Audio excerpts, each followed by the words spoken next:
o destaque, aí sim o destaque, já para introduzirmos aqui o nosso convidado de hoje, é Pedro Américo, candidato a vereador pelo PCdoB do Rio de Janeiro, é o entrevistado desta segunda-feira. Então já aproveitamos para chamar o nosso candidato convidado, né, o candidato a vereador pelo PCdoB do Rio de Janeiro, o candidato a vereador pelo Partido Comunista do Brasil, portanto, do Rio de Janeiro, Pedro Américo, é o nosso convidado de hoje para dar sequência à série de entrevistas da cobertura das eleições municipais de 2020, aqui nos dois canais, portanto, TVC e TV JC. Então, Pedro Américo, como já é de praxe nos programas, com os convidados ao cargo de vereador, ao cargo de vereadora, eu gostaria que você fizesse uma rápida apresentação, uma rápida introdução. Quem é Pedro Américo, a sua trajetória política, aquela introdução básica para darmos aqui o pontapé inicial desse nosso bate-papo descontraído. Seja muito bem-vindo e agradecemos também ter aceito o nosso convite. Primeiro, boa noite, né? Boa noite, Cláudio. Boa noite, Valdo. E dizer que é importante essa iniciativa do canal, né? De estar conversando com os candidatos. Boa noite também aos telespectadores, né? Que nos assistem. Bom, quem que é o Pedro Américo, né? Pedro Américo é um eletricitário formado em eletrotécnica, nascido em Madureira, morador aqui próximo de Rocha Miranda, trabalha em Furnas Centrais Elétricas, uma das empresas que tem como responsabilidade fornecer mais de 45% da energia que passa pelo país, né? Eu sou técnico de manutenção lá em Furnas, né? E Pedro Américo vem candidato, né, pelo PCdoB. Eu sou formado em eletrotécnica, também sou representante de base pelo Sintergia aqui no Rio, e também sou diretor sindical pelo Sintec, né? E conselheiro licenciado do CRTRJ, que é o Conselho Regional dos Técnicos. Então é muito importante a gente ter, né, nessa nova empreitada, né, para a eleição municipal, né, um viés de um candidato, de repente, que tem essa importância, que prima, né, vamos dizer assim, pelo ensino qualificado, ensino técnico, né, que gera desenvolvimento para o nosso país, para o nosso município. Então, Pedro Américo é esse cara, hoje licenciado, concorrendo pelo PCdoB ao cargo da vereança. Muito bem, rapidamente, Pedro Américo, já o nosso espectador, o nosso internauta, já fica sabendo aí, fica a par, quem é esse candidato que iremos, a partir de agora, sabatiná-lo. Mas antes de passar a palavra aqui para o companheiro, camarada Cláudio Porto, o nosso cronista de hoje, de todas as segundas-feiras, eu peço para você que está chegando agora, não fez a inscrição aqui em nossos canais, não fez a sua inscrição, se já está inscrito, convide também outras pessoas, mas se não está inscrito, inscreva-se, acione o sininho aqui do lado para ser notificado, dê o like, dê o positivo, e também, na medida do possível, contribua aqui com os dois canais. Você tem apenas um ato, portanto, uma contribuição, você ajuda os dois canais ao mesmo tempo. E faça isso também, ajude a divulgar aqui os canais, convide a outras pessoas do seu meio, da sua comunidade, da sua família, para todos fazerem parte aqui dos nossos canais. Bom, Cláudio Porto, vamos então à nossa sabatina, vamos trabalhar um pouco mais com o lado propositivo, com algum detalhe aí que desperte interesse do nosso espectador e que traga, pelo menos, informações importantes para você, de repente, escolher aí como candidato, né? Espero que escolha os candidatos só aqui, os candidatos progressistas, os candidatos aqui da esquerda brasileira, e no caso, um deles é o Pedro Américo. Então vamos lá, meu camarada Cláudio. Bom, vamos lá, Pedro. Como disse na introdução do programa, você já esteve aqui no canal, na TV Jovens Cronistas, para a gente falou bastante, né, à época, sobre as ameaças reais de privatização da Eletrobras, né, do sucateamento do serviço público. E a sua trajetória política ela é marcada exatamente, né, pela defesa do bom serviço público, né, e muitas vezes estando à frente aí de mobilizações, de manifestações. Eu quero saber de você como a sua candidatura espera levar isso para a Câmara Municipal do Rio de Janeiro, né, adequar esse discurso, que é um discurso nacionalista, à realidade do município do Rio de Janeiro. Então, Cláudio, o que acontece? Apesar da pauta, né, que me trouxe até aqui ser uma pauta nacional, né, as privatizações, na verdade, acaba sendo uma pauta nacional, né? Então, é importante que a gente saiba o seguinte: o que isso pode afetar, né, no município? O neoliberalismo, né, esse novo tempo, né, que também vem puxado desde a época do Fernando Henrique com as privatizações, a gente sabe muito bem que nenhuma privatização no Brasil ela deu certo, né? Nenhuma. A gente pode pontuar que nenhuma. As telecomunicações só teve uma diferença, né? É que a gente, por ter o avanço tecnológico, a gente acabou tendo um pouco mais de acesso à tecnologia e um pouco mais de facilidade, né, vamos dizer assim, da gente fazer migrações de uma linha para outra, caso você não esteja satisfeito. Mas o serviço é muito caro ainda e o serviço é de péssima qualidade. E é isso que exatamente, né, se tratando da privatização, principalmente, né, da questão da Eletrobras, né, a gente vê que as péssimas, a Light, por exemplo, na época do Fernando Henrique, era uma companhia aqui do Rio de Janeiro, né, que era estatal, foi privatizada, e a gente vê que com a terceirização, com a nova facilitação das novas regras trabalhistas, acabou trazendo uma terceirização, uma precarização dos serviços, né? Os serviços são de péssima qualidade, né? Hoje você vê que tem consumidores aqui no Rio de Janeiro que sofrem, às vezes, com mais de 3 dias, 4 dias, com falta de luz, em algumas localidades. E por quê? Porque não existe mão de obra qualificada para atuar, sem contar que o quadro é muito pequeno, né? Hoje a gente vê, em alguns lugares, tem empresas já tentando trazer o novo conceito de retomar o quadro próprio, porque sabe muito bem que quando você tem um quadro próprio na empresa, o que você tem? Você tem um pouco mais de identidade com essa empresa.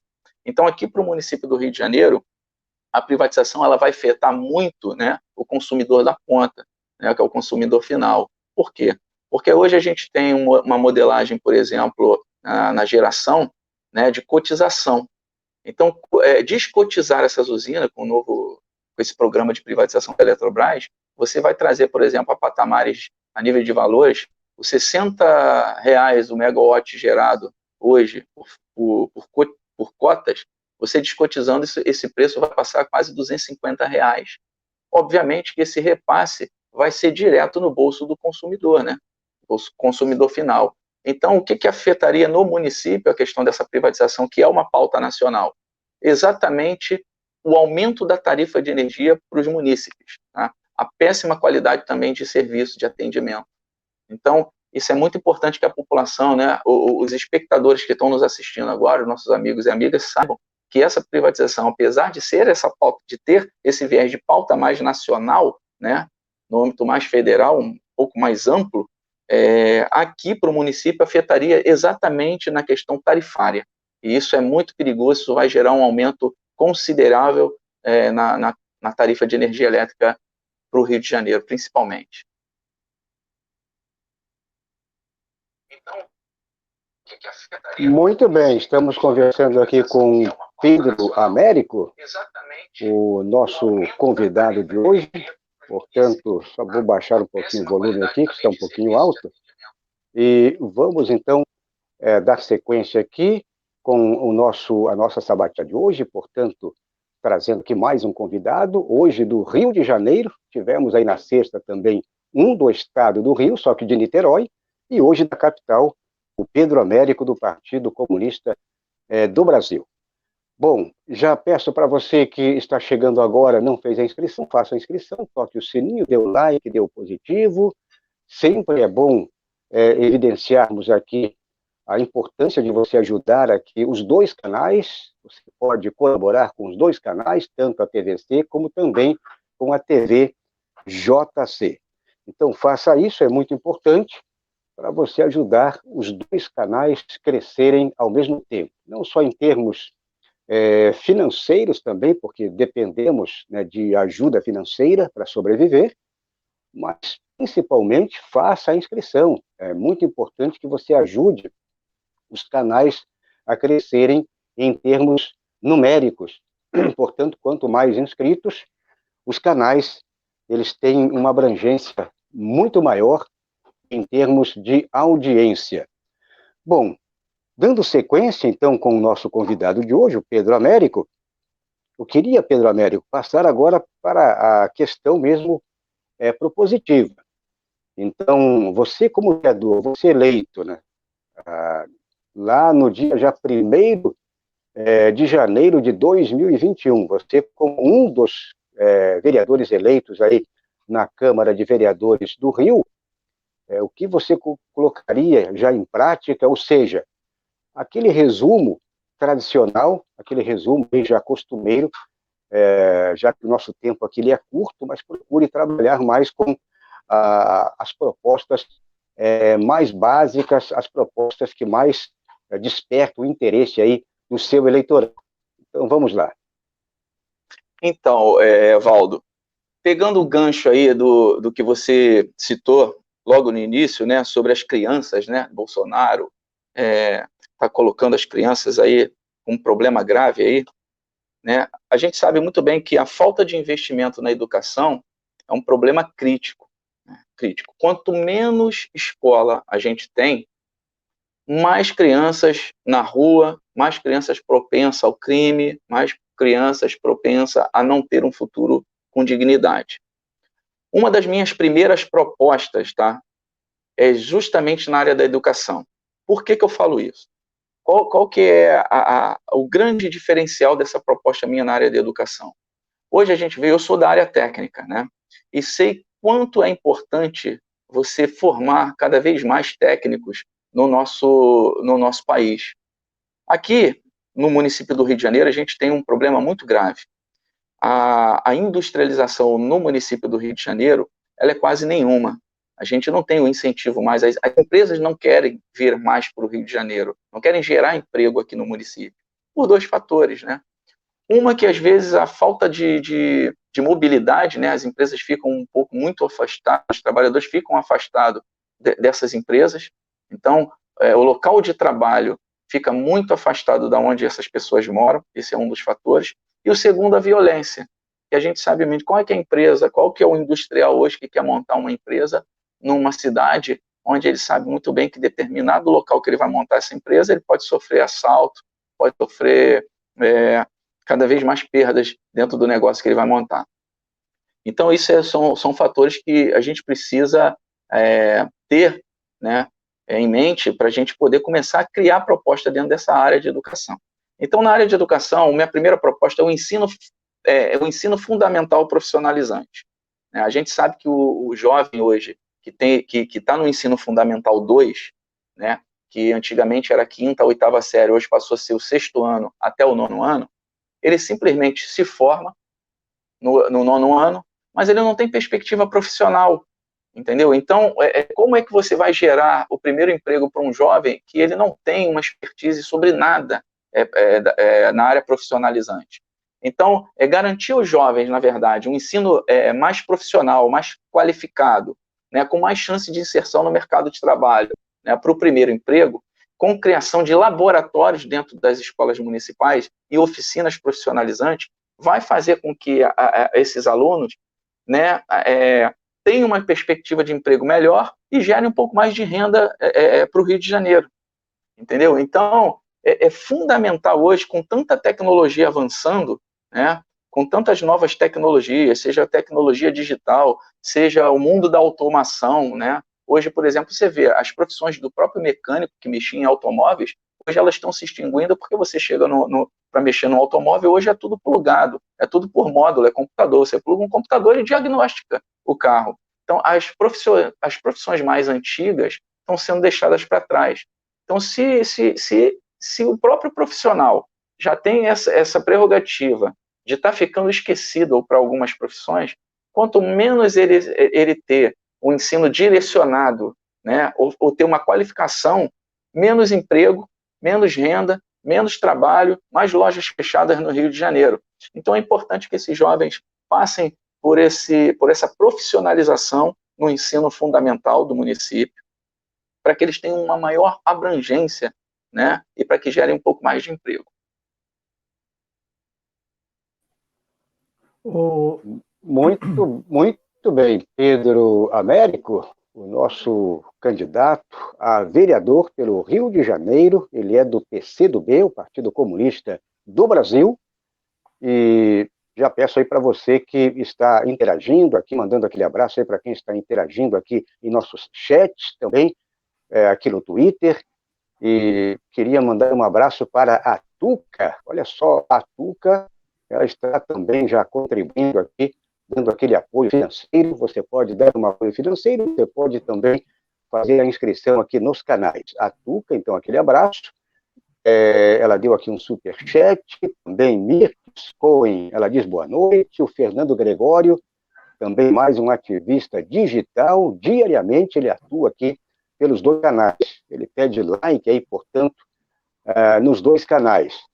O nosso camarada Adriano Garcia, um dos cronistas, amanhã, aliás, o Adriano estará por aqui, então um abraço aí para o Adriano, também a Deneide Terezinha de Carne diz boa noite, e um abraço aí para todos e todas que estão interagindo aqui em nossos canais no YouTube, e também você que está no Twitter. Um abraço aí para quem está no Twitter, dê aquele like, tweet este conteúdo, para nossa audiência ficar ainda um pouco maior e um pouco melhor também. Bom, Cláudio Porto, a bola agora é com você, vamos dar sequência, então, à sabatina desta segunda-feira. Bom, candidato, você colocou aqui uma das suas propostas, principalmente relacionada à área da educação. Nós que estamos aqui cobrindo quase que diariamente, na condição de cronista, aí, esta crônica muito infeliz dos dias atuais no Brasil, nós, às vezes, nos deparamos com situações muito particulares na cidade do Rio de Janeiro, como questões muito relacionadas à segurança, ou falta de segurança mesmo, né? Quero saber da sua candidatura se há alguma proposta que você deverá, aí, caso eleito, defender na Câmara Municipal, uma vez que aí na cidade, esta pauta, né, a pauta da segurança pública, ela, inclusive, para muitos analistas, aí rendeu muitos votos ao Bolsonaro, ao presidente da República, Jair Bolsonaro, em 2018. E também, é claro, a atual formação, né, da Câmara Municipal em 2016, da Assembleia Legislativa em 2018, porque muitos dos candidatos mais à direita surfam, né, se apropriam desta pauta, desta área, e acabam ali apresentando soluções muito simples, né, do tipo bandido bom é bandido morto, e grande parte da população acaba indo nesse discurso, caindo nesse discurso. Eu quero saber se a sua candidatura está trabalhando com alguma proposta no sentido desta área, da área de segurança pública, e também aproveitar aqui e perguntar a você, na sua avaliação, quais demandas a cidade do Rio de Janeiro hoje apresenta a um futuro legislador, né, a um futuro vereador. Bom, respondendo a sua primeira pergunta, que é a área da educação, a área de segurança, né? O que a gente pode fazer? Hoje, as grandes cidades nos mundos mais desenvolvidos, né, obviamente que o Rio de Janeiro ele tem um complicador, né, mas que justamente passa pela educação, em primeiro lugar. Sem educação, a gente sabe que a gente tem um número maior de pessoas na rua, de pequenos furtos, de roubo de carteira, de roubo de ônibus, de roubo a trem, roubo no metrô, né? E isso traz realmente uma insegurança para quem está circulando pela cidade. Mas eu acredito que um sistema inteligente de monitoramento, né, ele é fundamental. As cidades de grandes países, né, desenvolvidos já trabalham com monitoramento eletrônico, né? Isso facilitaria muito. Então você tem que ampliar essa questão do monitoramento e ampliar a questão também da central que vai monitorar. Então o Rio de Janeiro já tem algumas câmeras espalhadas pela cidade, mas ainda não são suficientes, porque você não pode simplesmente ter câmera, mas tem um quantitativo pequeno para atender. Então, eu acho assim, a Guarda Municipal do Rio de Janeiro poderia ser ampliada. Então, assim, para trabalhar junto com um projeto que já tem do Estado, que é os policiais que estão na rua, eles já montam aqueles estandes na rua, então tem um grupo de policial já, às vezes de bicicleta, às vezes andando de 2 em 2, mas é fundamental que a Guarda Municipal também amplie um pouco o seu quadro para fazer a ajuda desse patrulhamento da própria Polícia Militar, mas que tenha uma central de monitoramento informando, né, em tempo real a esses policiais e a esses guardas municipais dos pontos mais críticos da cidade. Eu acho que se a gente conseguir monitorar os pontos mais críticos da cidade, né, com uma plataforma de segurança mais rápida, né, e também através da informação, a gente consegue diminuir o número de furto e de delito na cidade do Rio. Né? E a outra pergunta, desculpe, qual que foi? Quais outras demandas a sua candidatura enxerga, né, urgente para a cidade do Rio de Janeiro? O Rio de Janeiro ele passa por um problema crítico, que é a falta de confiabilidade da população. A gente sabe que está um momento crítico aí no Rio de Janeiro, onde o prefeito, né, fez uma péssima gestão, né, e agora acabou ficando inelegível, foi julgado no impeachment, né, e acabou sendo absolvido, né, porque dentro do legislativo tiveram um número maior de votos que acabou absolvendo o Crivella, né. Os governadores também, nos últimos tempos, acabaram sendo presos. Muitos governadores, foi Sérgio Cabral, agora o Pezão, agora o Witzel. Então, né, esse é o ponto mais crítico que a gente tem, a falta de credibilidade na própria política. Então, eu vejo o seguinte, sem a participação popular, não tem construção para a melhoria do Rio de Janeiro. Eu acredito que não adianta, por exemplo, hoje nós temos candidaturas majoritárias que são importantíssimas. A gente precisa acreditar nas nossas candidaturas majoritárias. Mas sem o espaço legislativo tiver a quantidade de vereadores pequeno, com uma correlação de força muito menor, você não consegue dar sustentabilidade às candidaturas majoritárias. Entendeu? Então, nós temos aí, por exemplo, a própria enfermeira Rejane, que é um excelente quadro, que tem feito um ótimo mandato, né, com 3 mandatos consecutivos como deputada estadual, vindo como vice-prefeita da Benedita. São nomes importantes. A Benedita, até então, não tem nada que vamos dizer assim, que abone a conduta dela. Né? Então, nada. Então, o que acontece? Mas não adianta a gente eleger uma majoritária se você tem uma correlação de forças dentro do legislativo muito maior. Você viu, por exemplo, que absolveram o Crivella 41 votos contra 10, praticamente. Então, absolveram o cara, com uma gestão péssima. Ele agora com esse problema dos guardiões dele aí, que saiu noticiado em todos os lugares. Então, não adianta você ter uma correlação de forças muito maior no legislativo que ingesse uma candidatura, às vezes, boa para o majoritário na prefeitura. Então, é muito difícil. Eu acho que o espectador que está nos assistindo tem que ter isso em mente. Ele tem que entender que os espaços legislativos são importantíssimos para dar sustentabilidade a qualquer projeto, Então, o papel do vereador é justamente esse, fiscalizar os atos do prefeito, fiscalizar a administração do prefeito, da prefeitura, e colocar à disposição da sociedade o seu mandato. Então, se não tiver um mandato participativo, onde as pautas importantes sejam votadas com a ajuda popular, a gente não consegue. Eu vejo muito a coisa muito isolada. Você tem os vereadores votando, né, muito isolado da população. Então, eu acho que a abertura do espaço legislativo para as pautas importantes com a participação popular, tendo peso, e que realmente vote coisas importantes social para o povo, visto pelo social, a gente consegue fazer uma transformação no Rio de Janeiro. Mas a gente precisa ter essa consciência da sociedade em relação a enxergar esse projeto, né? Então, é isso que eu acho que deveria mudar no município do Rio de Janeiro, para que a gente possa fazer uma construção e somar com o majoritário que entrar. E se ele estiver também fazendo um péssimo governo, a gente tem que votar e tirar quem está fazendo um péssimo governo, que não foi assim que aconteceu aqui no município do Rio de Janeiro, com a péssima gestão do prefeito Crivella, infelizmente. Pedro Américo, candidato a vereador pelo Rio de Janeiro, do Partido Comunista do Brasil, PCdoB, e é o nosso convidado desta segunda-feira, eu, Valdo Santos, aqui pela TV Jovens, ou, aliás, pela TVC Jornalismo, também não deixo de ser também da TV Jovens Cronistas, porque aqui a família é uma só, e o meu camarada Cláudio Porto, aí sim, ele editor, um dos editores do canal, portanto, um dos cronistas da TV Jovens Cronistas.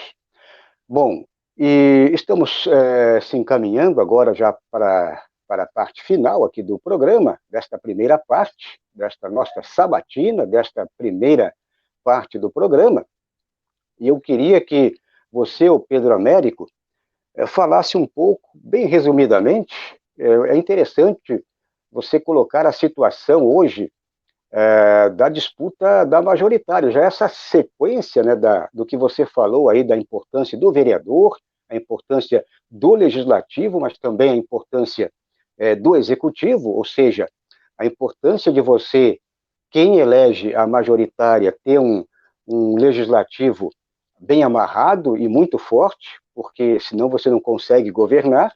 Eu queria que você falasse de toda a situação aí. O seu partido, por exemplo, em Porto Alegre, ele está na liderança com a Manuela, ele está em São Paulo, infelizmente não teve uma frente de esquerda, e está dividido, tem PT para um lado, PSOL para o outro, o seu partido, no caso, Orlando Silva, né?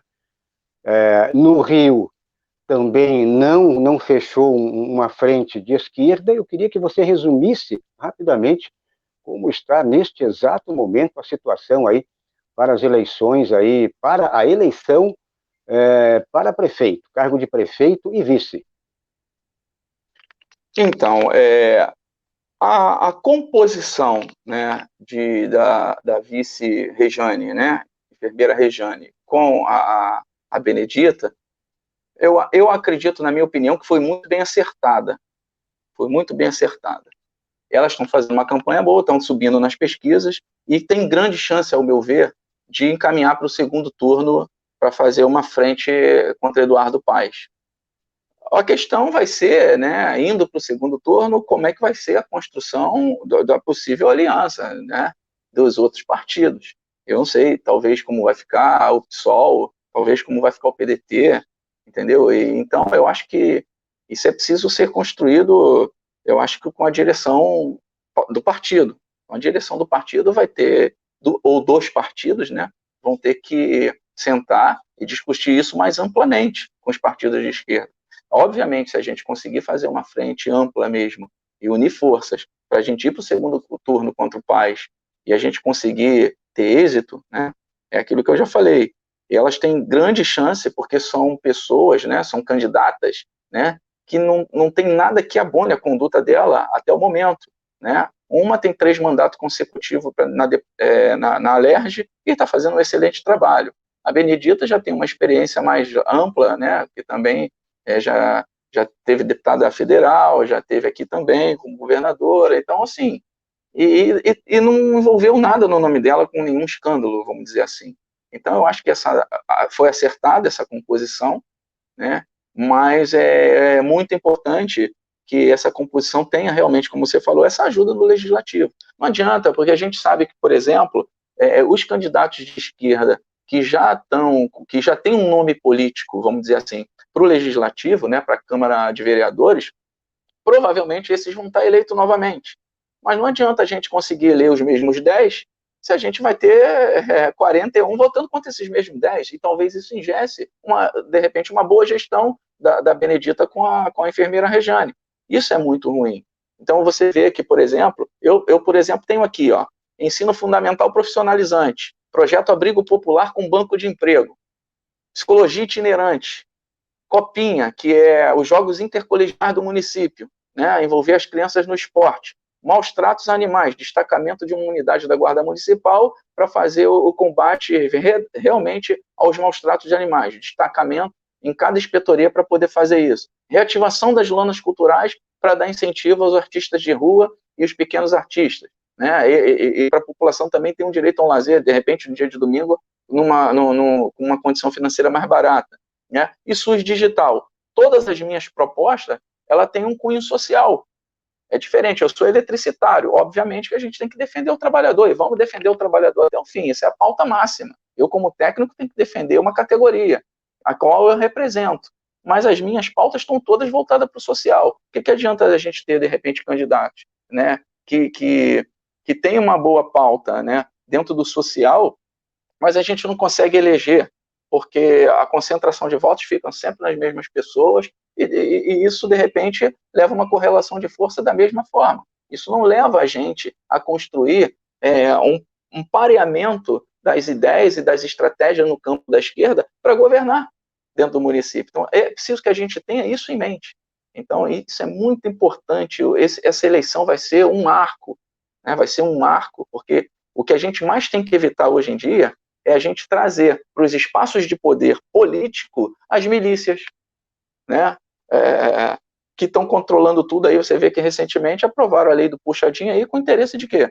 De facilitar as construções irregulares dentro das favelas. Então o Estado está se tornando um instrumento não em defesa do povo pelo social. Tá se tornando um instrumento dos interesses pessoais de uma minoria, né, que está se locupletando através dos espaços políticos para fazer o seu projeto pessoal, individual. E a gente tem que pensar exatamente no projeto coletivo para o município, para o Estado, para o Brasil como um todo.